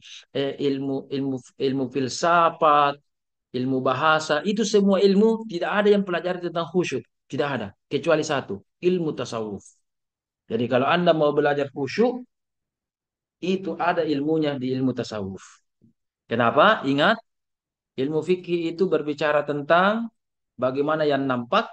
Nah, ilmu tasawuf atau ilmu spiritual berbicara tentang hal yang tidak nampak. Termasuk adalah kolbu. Kolbu. Gerakan-gerakan kolbu. Nah, kalau Anda punya penyakit hati, iri, dengki, marah, dan sebagainya, ya kan? Diobati dengan ilmu fikih tidak ada itu. Omong kosong. Ya. Diobati dengan ilmu apa lagi? Ilmu yang tidak ada. Anda punya penyakit hati, satu-satunya ilmu untuk mengobatinya cuma satu, ilmu spiritual, ilmu tasawuf, ilmu tarekat, ya kan? Di situ akan dibina kolbu, diobati kolbu, dan seterusnya dan seterusnya. Berarti kalau Anda tidak mempelajari ilmu ini, mohon maaf, kemungkinan besar, kemungkinan besar Anda masih punya penyakit-penyakit hati. Nah, kenapa tidak tahu obatnya di sini ya dan seterusnya. Jadi ini menariknya ilmu tasawuf itu supaya supaya kita tahu tahu kedudukannya ya. Oke, lanjut. Lanjut. Selanjutnya, eh, apa tadi pertanyaan pertanyaan tadi tuh? Nah, kita jawab lagi pertanyaan. Jadi itu dulu gambaran ya, kedudukannya, pentingnya dan sebagainya. Ah, ah. Yang menarik ini di sini. Ya, oke. Eh, Nahdiyah itu menerjemahkan menerjemahkan kitab ini. Saya lihat, dia terjemahkan ya, terjemahkan. Pertanyaannya, yang Anda akan buat ini Nahdiyah, buku terjemahan atau artikel? Kalau buku terjemahan sebatas diterjemahkan atau ahli bahasa, ya. Tapi kalau artikel, oke, kutipannya ada, terjemahannya ada. Ah, ini yang paling penting. Analisisnya banyak. Ah, itu apalagi di pasca, analisisnya banyak. S3 lebih dalam lagi. Ya kan? S1 saja sudah ada analisis. Apalagi S2 dalam, banyak. Ah, maka ingat, kalau Anda kajian kitab, bukan hanya ahli bahasa atau terjemah, tapi ada harus analisis Anda. Ya kan? Kalau terjemah lebih baik saya beli buku, selesai nih. Iya kan? Nah, tapi Anda analisisnya, membuat artikel tentang ini surah Al-Ikhlas bukan sekedar menerjemahkannya, tetapi ada analisisnya. Oke, kalau terjemahan, oke. Ini pendapat Anda setelah menerjemahkan kitabnya Al-Jalani. Ini kan, begini susunannya ini. Suratul Ikhlasi, Bismillahirrahmanirrahim, Fatihatul Suratul Ikhlasi. Nah, ya. Nah, dan seterusnya. Itu, Anda dibaca. Oke. Tadi Anda bicara tentang sifat ilahi, makrifat ilahiyah, sifat-sifat. Betul, ada itu memang. Ya. Tetapi ingat, ketika Anda baca ini, jangan sekedar jangan sekedar dialih bahasakan. Nah, coba ini tadi. Lam yalid wa lam yulad. Pendek gini. Ya, oke. Bukan sekedar dialih bahasakan, tetapi ada analisis Anda semua. Oke? Nah, saya berikan kesempatan untuk Nahdiyah. Apa analisis Anda? Coba ya ini dulu di awal dulu. Coba di awalmu dulu ini Nahdiyah. Apa analisis Anda? Setelah Anda terjemahkan ini beberapa halaman ini tentang surah Al-Ikhlas, bagaimana analisis Anda Nahdiyah? Nah, silakan Nahdiyah.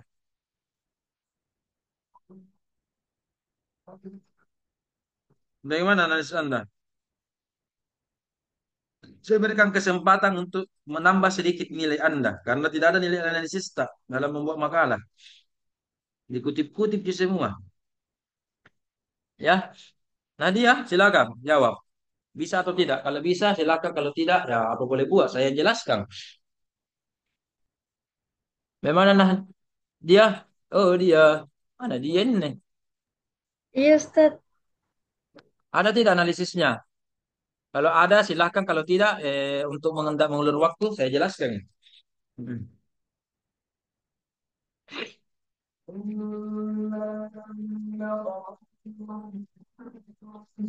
Ada Tapi tidak? Ustaz mungkin saat ini belum, Belum saya ada. belum temukan Ustaz. Belum. Oke. Tapi bisa, Yang pertama dulu ya. Coba lihat suratul Ikhlas.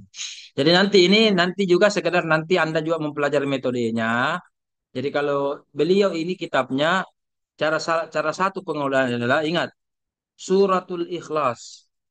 Jadi dia menyebutkan dulu nama surahnya. Kemudian ciri khas beliau itu Bismillahirrahmanirrahim. Menuliskan Bismillah. Kemudian ciri khas beliau menyebutkan Fatihatus Surah. Fatihatus Suratil. Nah, itu ciri khasnya itu sistematikanya dulu ya. Kemudian ada gambaran umumnya. Dan seterusnya. Analisis Anda ingat. Ya. Syekh Abdul Qadir Jalani termasuk ulama dan inilah ciri khasnya orang spiritual. Selalu bismillah. Selalu, selalu bismillah. Coba kita lihat.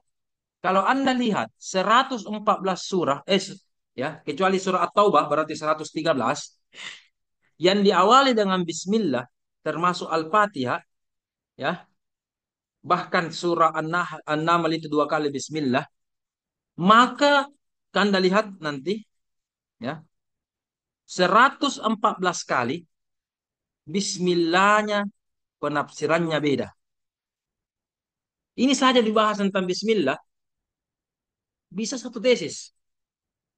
Kajian bismillah, misalkan ini, kajian bismillah, tafsir bismillah dalam surah dalam tafsir Al-Jalain. 114, ya. Walaupun at-taubah tidak ada, ya. Walaupun tidak ada taubah bismillahnya. Oke, tetapi ini aja tafsir jalan lain karena 5 jilid, ya. Nah, tetapi bismillah saja itu coba lihat. Ini sudah coba ini. Alladzi la, nah, coba ini. Ya kan? Ar-Rahman juga ditamaskan alaihim, ya kan? Bitausifi dzatihi iyahum. Ar-Rahim, ada semuanya, ada semua. Dan ini bismillahnya beda dengan sebelumnya penafsirannya. Setelahnya juga Al-Falaq beda juga. Nanti lihat sendiri ini jilid 5 kalau Anda percaya. Ya. Apa artinya? Apa artinya? Beliau termasuk ulama yang eh, berpendapat la tikrara fil Quran. Tidak ada itu ulang-ulang dalam Al-Quran yang tidak ada gunanya. Contoh, misalkan, fabi ayyi ala'i rabbikuma, tuh kan, terulang, ya, terulang. Tetapi antara satu fabi ayyi dengan fabi ayyi yang lainnya, itu konotasinya, penekanannya beda.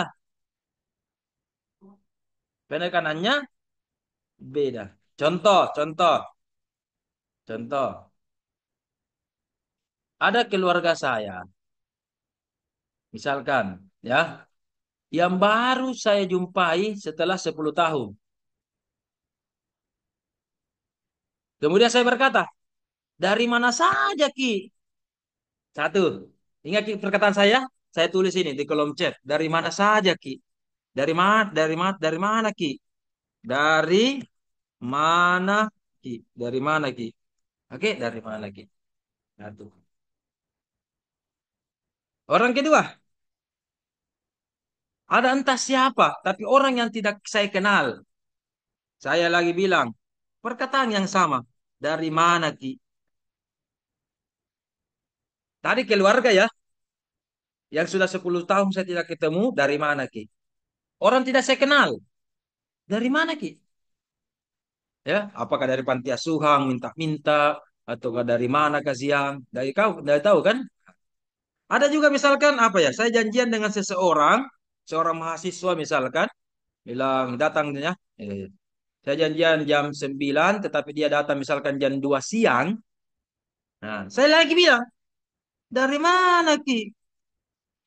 Iya kan? Kita janjian jam 9, jam 10, dia datang jam 2, jam 3 siang. Saya bilang lagi, dari mana, Ki? Perkataan saya dari mana? Sama. Tapi konotasinya beda. Ya kan? Ada dari mana karena saya bertanya kepada orang yang sudah lama saya tak berjumpa, ada yang tidak saya kenal, ada juga karena dia terlambat dari janjiannya, saya katakan dari mana dan sebagainya.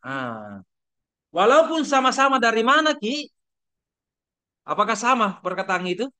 Apakah sama? Tidak, ya kan? Makanya ini. Walaupun sama-sama Bismillahirrahmanirrahim, Qul a'udzu Bismillahirrahmanirrahim. Kul huwa. Bismillahirrahmanirrahim. Kul ya. Bismillahirrahmanirrahim. Alhamdu. Sama-sama bismillah, tapi beda konotasinya. Syekh Abdul Qadir Jalani termasuk pendapat begitu.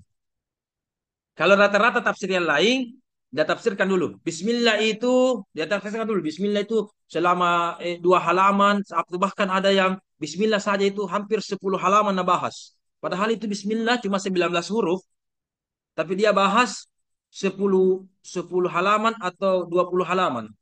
Bayangkan. Nah, dia bahas secara tuntas. Oke.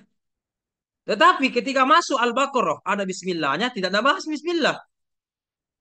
Ya kan? Al-Ikhlas ada bismillahnya, tidak ada bahas al-Ikhlasnya. Langsung, langsung kul huwa, langsung kul a'udzu. Nah, dan seterusnya. Tapi Syekh Abdul Qadir Jalani, nah coba lihat. Dia tafsirkan lagi bismillah coy. Coba lihat. Bismillah alladzi la ar-Rahman alaihim ar-Rahim li khawasi, iya kan? Li khawasihim dan seterusnya. Ah, ya. Berarti analisis Anda, bagaimana itu? Anda itu, bagaimana sistematikanya, bagaimana ciri khasnya, bagaimana analisisnya. Disinilah alasan mengapa. Ini kata kuncinya ini sudah diterjemahkan sebenarnya tadi ini, tapi belum dianalisis. Ya, kenapa dikatakan Al-Ikhlas? Kenapa dikatakan surah Al-Ikhlas dihubungkan dengan ilahiyah, ma'rifatul ilahiyah, ya, dan seterusnya dan seterusnya. Begitu, ya. Kajian kitab, kajian kitab itu gampang-gampang susah, ya. Oke, dan seterusnya. Ingat, saya masih tunggu judul-judul Anda ya. Dan semua pihak mengajukan judul. Ya, mau maudhui boleh, mau kajian kitab boleh, kajian pemikiran boleh, living Quran boleh, ya, dan seterusnya dan seterusnya. Ya, oke, oke. Supaya supaya cepat selesai, brother. Kasihan, kasihan kalau tidak cepat selesai. Apa di eh, bayar ke SPP lah. Ya, oke. Masih ada lagi apa tadi yang belum dibahas? Saya tadi lupa catat itu. Saya terpukul tadi karena baru membaca makalah tadi. Jadi sambil dengar sambil baca. Ah. Nanti ya agak cepat sedikit kumpul makalah ya supaya bisa saya baca beberapa jam sebelumnya atau beberapa hari sebelumnya. Iya, iya.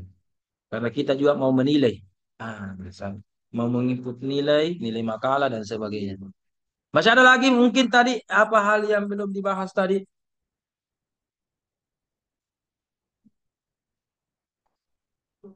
Cukup? Kalau cukup selesai paling.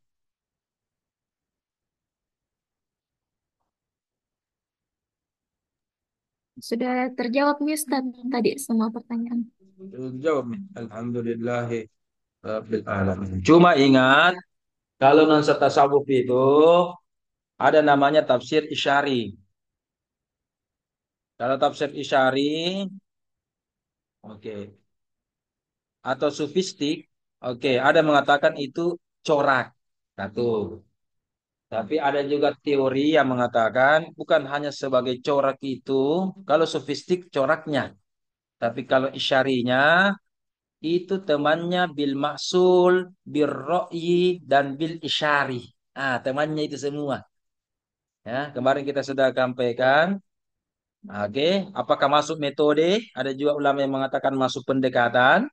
Cuma dua, apakah bil maksul atau bil ro'yi? Tapi ada yang menambahkan, kalau bil ro'yi kan otak, bil isyari kan kolbu. Jadi beda. Ya, bil isyari dengan bil ro'yi kan otak, pendapat, pandangan-pandangan, ijtihad. Kan ada akal. Kalau kolbu, isyari kolbu. Ada yang mengatakan tidak. Kolbu kan bagian dari akal dia juga. Jadi kasih sama mi.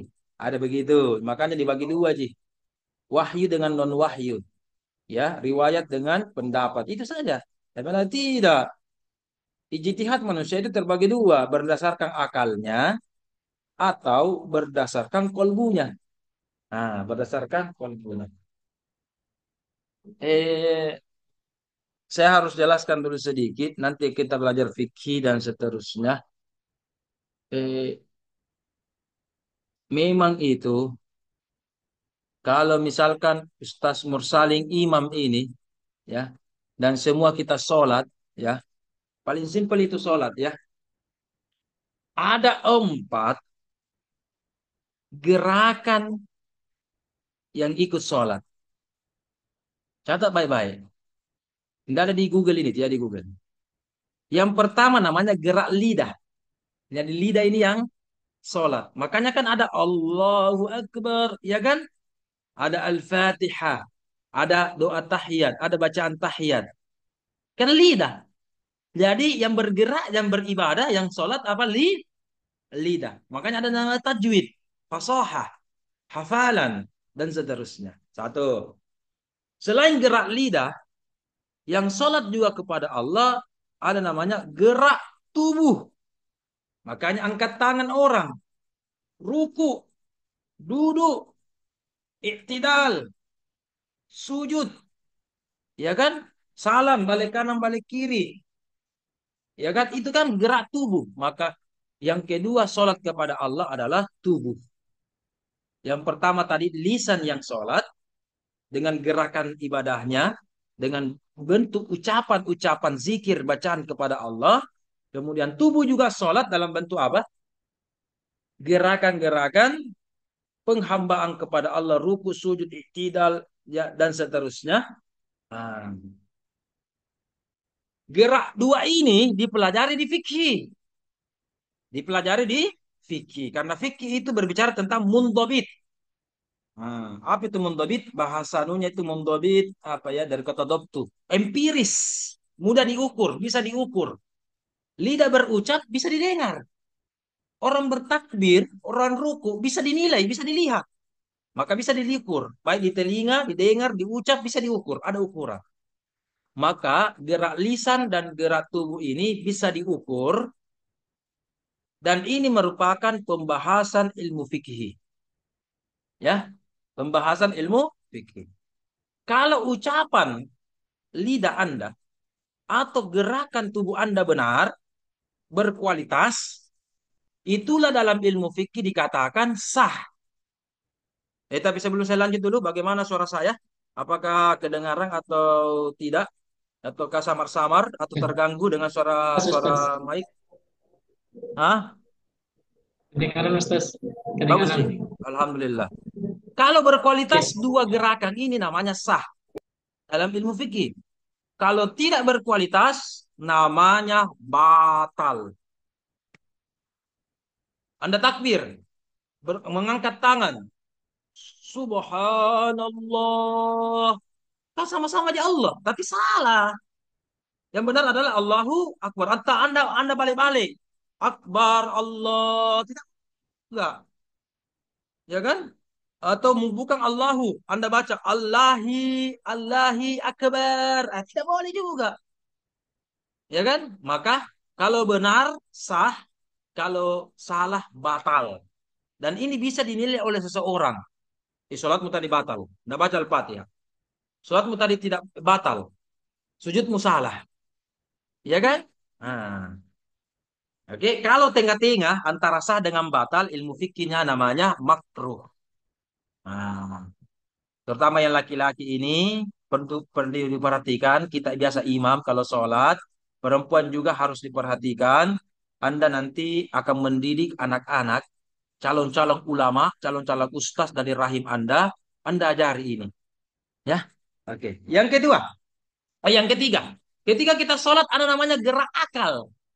Allahu Akbar, tapi akal ini bergerak, berpikir namanya, berpikir. Iya kan? Nah, maka ini juga akal harus juga sholat. Oke? Hmm. Yang keempat, gerak kolbu. Kolbu juga sholat. Gerak kolbu. Atau namanya perasaan. Ketika sholat ini juga kolbu harus sholat. Kalau hampa, salah. Sembarang dipikir, salah. Makanya gerak ketiga dan gerak keempat tidak dipelajari ilmu fikih. Oke, gerak ketiga ini dengan gerak keempat yang ini dipelajari ilmu apa? Mursaling, dipelajari ilmu mana? Ilmu fikih tidak ada. Mursalin di mana dipelajari? Ilmu tasawuf. Ilmu spiritual, ilmu tasawuf. Dan kalau benar itu namanya tadi sah ya, ibadahnya sah, sholatnya sah. Kalau ini benar, berkualitas, namanya ibadahnya diterima. Kalau tidak berkualitas, ditolak. Ada orang sholat sah tapi ditolak. Ada. Ada orang sah baru diterima sholatnya. Ada sedikit. Ya kan? Ada orang sah tapi ditolak. Ada. Ada. Ya. Nah, tapi kalau tengah-tengah namanya dipending, dipending, ditunggu untuk bertobat atau dia diberikan dan seterusnya. Lawan dari makruh ketika dalam ilmu fikih. Nah, makanya ilmu spiritual ini tidak boleh dikasih lawan dengan ilmu fikih, tetapi dia dikasih kawin. Laki-laki dan perempuan tidak boleh dikasih lawan. Tidak ada itu reproduksi, tidak ada itu peradaban. Ya kan? Punah manusia. Tetapi laki-laki perempuan dikasih menikah. Maka syariah, fikih, hakikat atau tasawuf harus dikasih kawin supaya menuju kesempurnaan ibadah. Ya, jadi akal sholat, kolbu sholat. Oke. Sudah habis waktu kalau begitu. Sholat toje maki kalau begitu. Asam nih. Habis waktu. Alhamdulillahi Rabbil Alamin. Oke, saksikan episode berikutnya dalam mata kuliah Mazahibut Tafsir wa Manajihu. Terima kasih atas waktu dan kesempatannya. Pada episode-episode berikutnya masih bersama saya Muhammad Irham. Terima kasih. Assalamualaikum warahmatullahi wabarakatuh. Alhamdulillah. Waalaikumsalam. Waalaikumsalam warahmatullahi wabarakatuh. Terima Terima Silakan kasih, Ustaz.